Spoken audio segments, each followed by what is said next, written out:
Eh bien, donc, Yves Montrouge, pour le GIR, va prendre place et donc vous avez 5 minutes par personne pour laisser le plus de temps aux téléspectateurs de poser des questions pour interviewer Camille Sud. C'est à vous. Monsieur le Président, bonsoir. Êtes-vous un président heureux?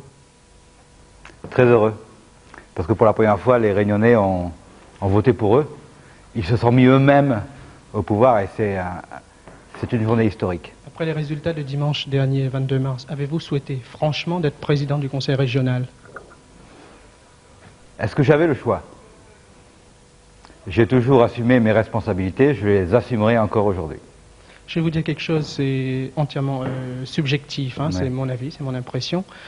Quand je vous regarde aujourd'hui, je vois plus le même Camille Sudre. Ce n'est plus cet animateur dynamique, fringant, enthousiaste, mais c'est plutôt un homme calme, serein. Je serais tenté de dire préoccupé, soucieux, mais ma question, est-ce que le pouvoir fait mal? Est-ce que le pouvoir peut rendre réaliste, lucide, raisonnable? Est-ce que le pouvoir peut donner une autre vision des choses? Soucieux de quoi?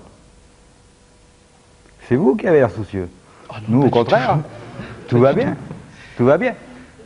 Je pense qu'au contraire, l'avenir semble plus radieux pour l'ensemble des Réunionnais. D'accord. Joëlle Guillat, une de vos vice-présidentes, disait sur Antenne Réunion hier soir, maintenant on est obligé de réussir parce que sinon on sera lynché. Est-ce votre avis? Exactement.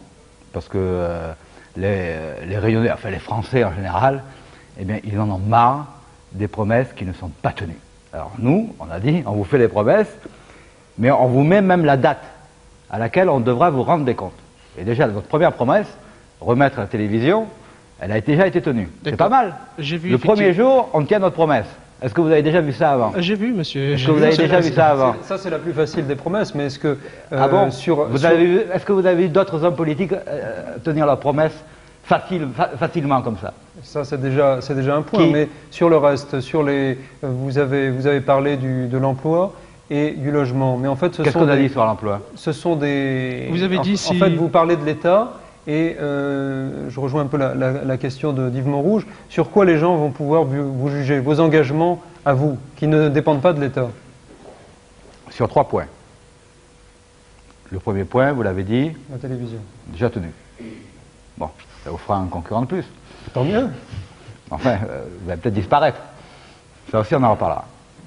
Deuxième point, sur l'égalité sociale avant la fin de l'année. Ben, on verra dans 9 mois. Pourquoi dites-vous on verra dans 9 mois? Êtes-vous sûr que l'égalité sociale, vous l'aurez avant le 1er janvier? J'en suis persuadé.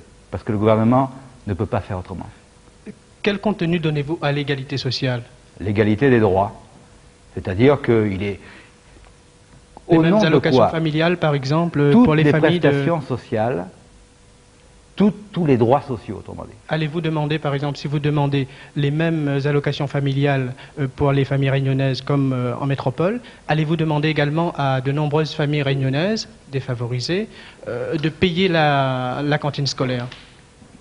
Chacun a des droits et a des devoirs. Si effectivement les familles touchent pleinement leurs allocations familiales, elles paieront la cantine, si elles ont les moyens.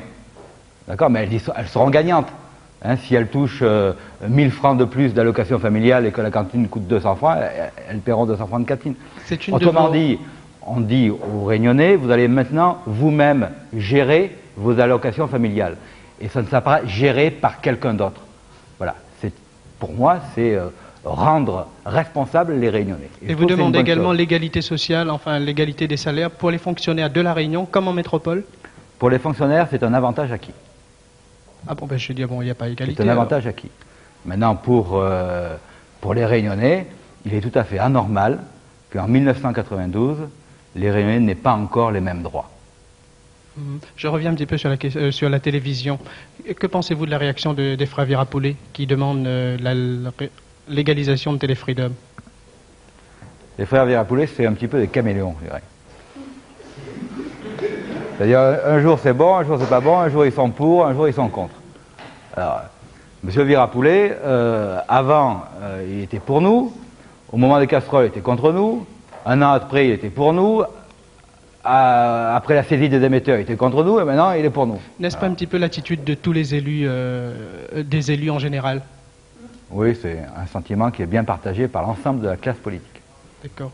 J'ai vu la mienne hier soir sur Téléfreedom.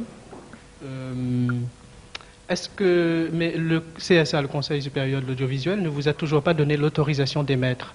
Est-ce que vous, Camille Sudre, aujourd'hui président du Conseil régional, donc un homme politique responsable, pouvez-vous vous mettre hors la loi, émettre illégalement?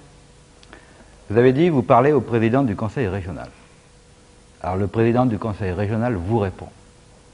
Il vous dit, au nom de l'ensemble de la population réunionnaise, je prends la décision de remettre en route les émetteurs de Freedom. Voilà. Et cette décision va être entérinée par une délibération. Maintenant, à partir de ce moment-là, le CSA, c'est plus mon problème.